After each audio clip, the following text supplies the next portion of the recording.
সুবর্ণরেখা নদী, এখন যেহেতু জলটা নেই, কিন্তু কি সুন্দর দেখো জায়গাটা। তবে সমস্যা হচ্ছে এত রোদ্দুর না, যে দেখতে বা দেখাতে দুটোই কষ্ট হচ্ছে, আর কিছু না। তবে যাই হোক, জায়গাটা তো অপূর্ব, আর এখন জলটা খুব কম, এটাই যা সমস্যা।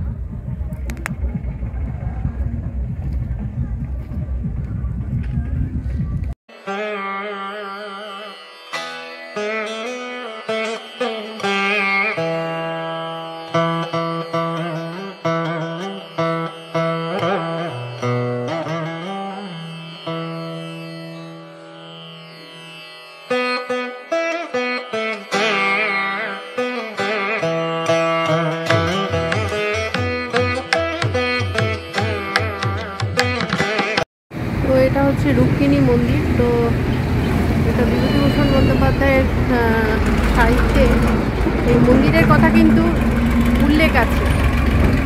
রুক্মিণী মন্দির কিন্তু এখন না বন্ধ হয়ে আছে, মানে 4টা থেকে খুলবে, এইটাই যার সমস্যা। তো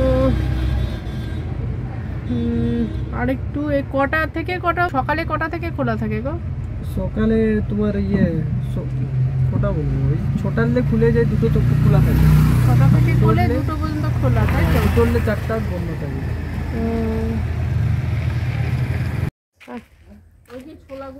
এসে পড়েছি এখন সূর্য মন্দিরে। তো দেখো সূর্য মন্দিরের রথের আদলেই করা হয়েছে, আর এখানে আবার জল আছে। তা তুই জায়গাটা কিন্তু বেশ ভালো, বল?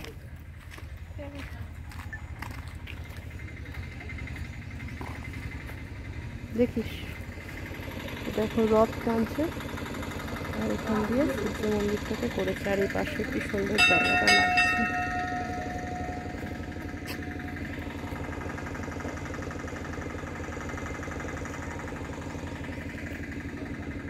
পাহাড়ের সামনে দিয়ে জলটা গেলে এর একটা অন্যরকম মাত্রা। তবে জলটা আরও বেশি হলে ব্যাপারটা আরও বেশি ভাল লাগতো। প্রচুর গাড়ি আসছে, টুরিস্টরা আসছে, লোকজন আসছে ঠিকই।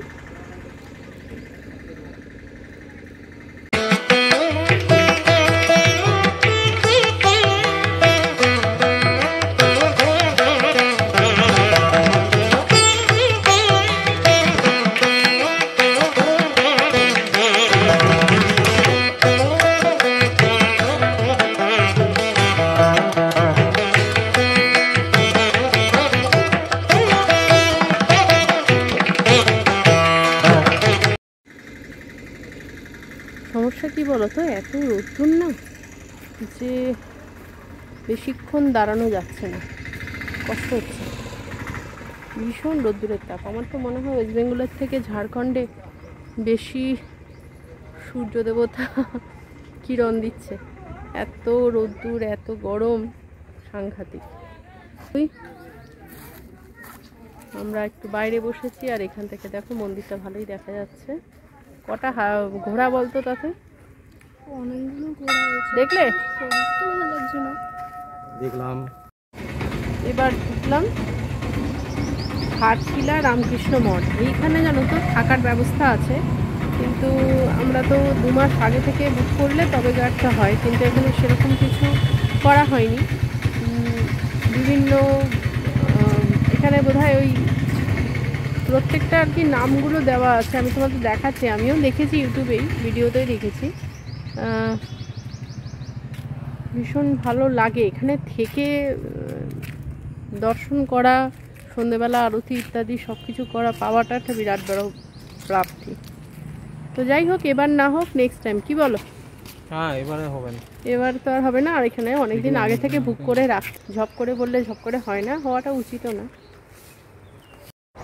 তো দেখো এটা হচ্ছে ঘাটশিলা রামকৃষ্ণ মঠ। পরিবেশটা একটা অন্যরকম মাত্রা। এপাশে অনেক এই বিল্ডিংয়ে, মানে ক্যাম্পাসের বাইরের দিকে অনেক ফ্ল্যাট ট্যাট আছে, কিন্তু থাকার ব্যবস্থাপনাটা কোথায় সেইটা বুঝতে পারছি না। ভিডিওতে তো দেখেছি। যাই হোক, এখন এটা দর্শন করি তোমরা।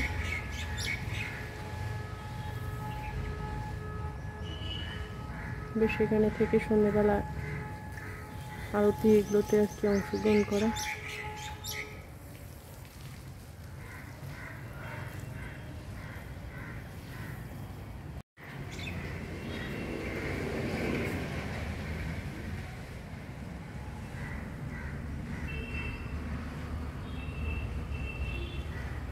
দেখো এরিয়ামগুলো কি সুন্দর লাগছে, রংটা দারুণ ফুটেছে এবং একসাথে কতগুলো ফুটেছে।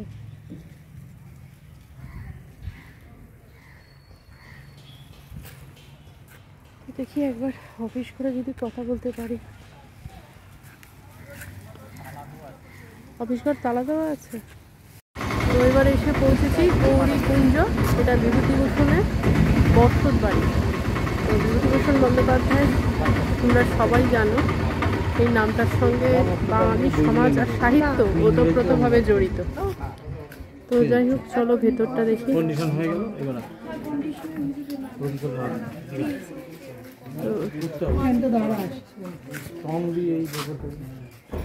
এটা বোধহয় গভর্নমেন্ট ইয়ে করেছে না গো? হ্যাঁ হ্যাঁ,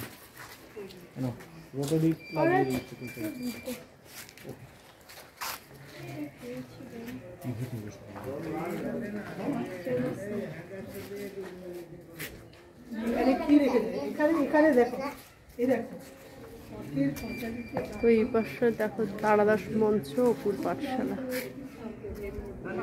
তো এখানে কত বড় বড় সাহিত্য বলো, কত বড় বড় আবিষ্কার হয়েছে এখানে বিভূতিভূষণের কলমের জোরে।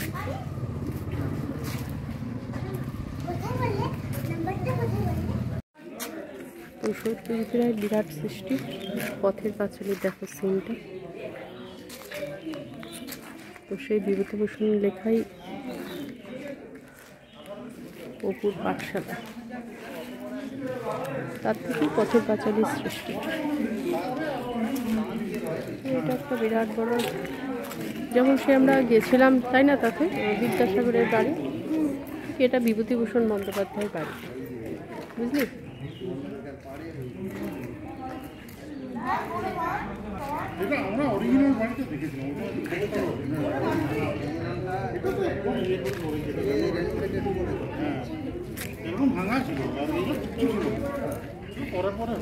যাই হোক, একটা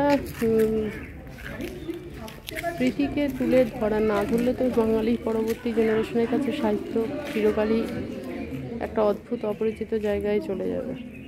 তো সেই দিক থেকে এই ভূমিকাটা পালন করা ভীষণ দরকার ছিল।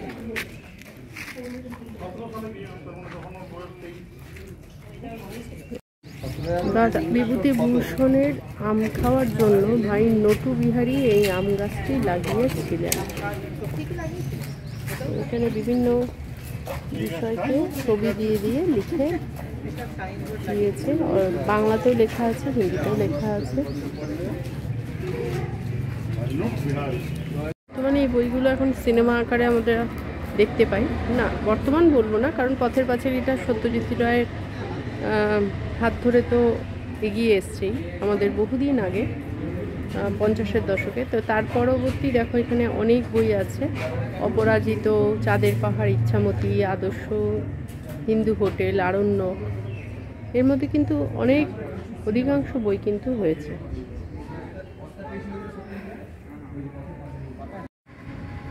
তো দেখো এখানে লেখা আছে বিভিন্ন ঘটনার সঙ্গে কবে তার বিয়ে হয়েছিল। এখানে 1940 সালে 3রা ডিসেম্বর তিনি বিয়ে করেন। তার পরবর্তী তার যে ভূমিকাগুলো, সাথী ফরেস্ট অফিসার DFO যোগীন্দ্রনাথ সিনহাকে নিয়ে চাইবাসাও ও গালুরি ভ্রমণ, এইটা।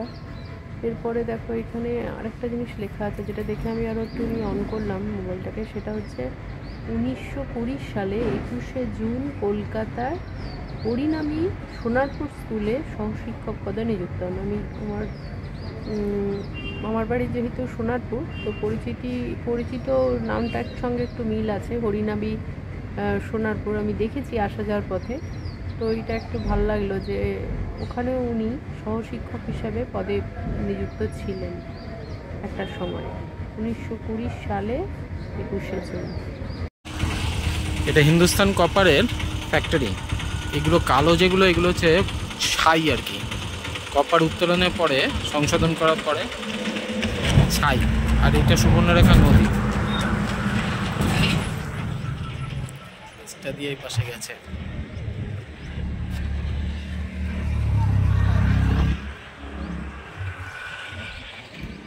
জায়গাটা দেখতে খুব সুন্দর।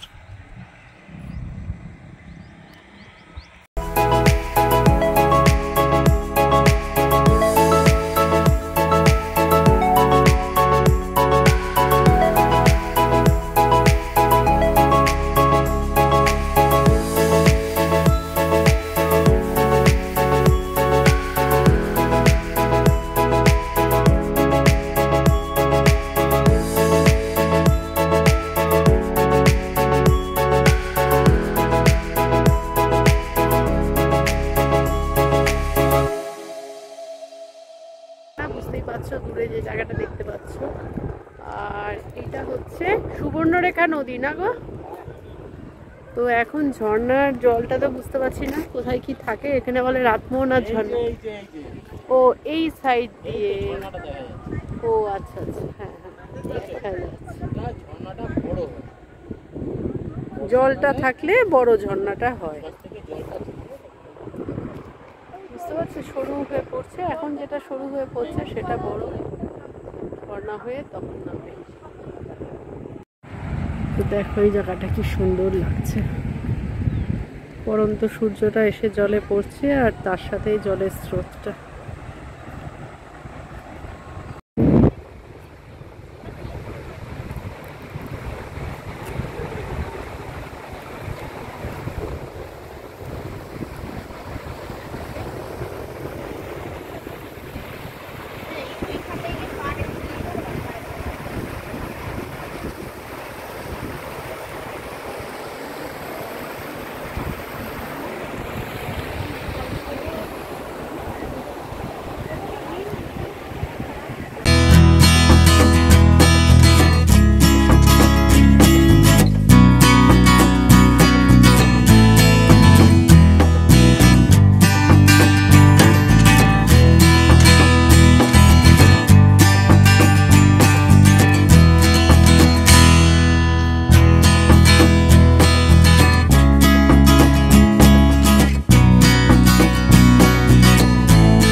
এখনও ঝর্ণাটা আছে, কিন্তু বর্ষাকালে এই ঝর্ণাটা অ্যাকচুয়ালি আরও বেশি জল পাওয়া যায়। কিন্তু এই সময় প্রায় ড্রাই এলাকা, অবস্থা খুব খারাপ। ঝর্ণার জল একদমই কমে গেছে। যাই হোক, যতটুকু পাওয়া গেল সেটুকুই।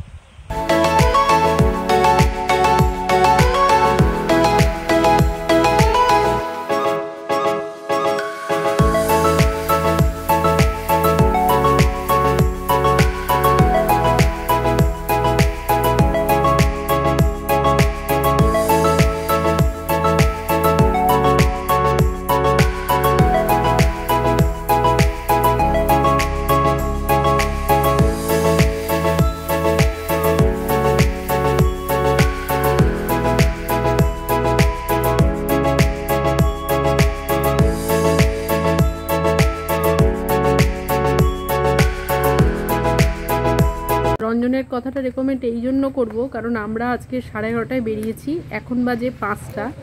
ওর মধ্যে কোনো বিরক্ত নেই, ও যথেষ্ট কোঅপারেট করেছে আমাদের সাথে এবং ভীষণ ভালোভাবে দেখিয়েছে।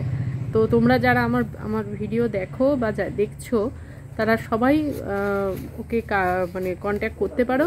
এবার রঞ্জন তোমার ফোন নাম্বারটা একটু বলে দাও। আমার ফোন নাম্বার হচ্ছে 6207736220। আচ্ছা, এবার তাছাড়াও আমি স্ক্রিনেও দিয়ে দেবো।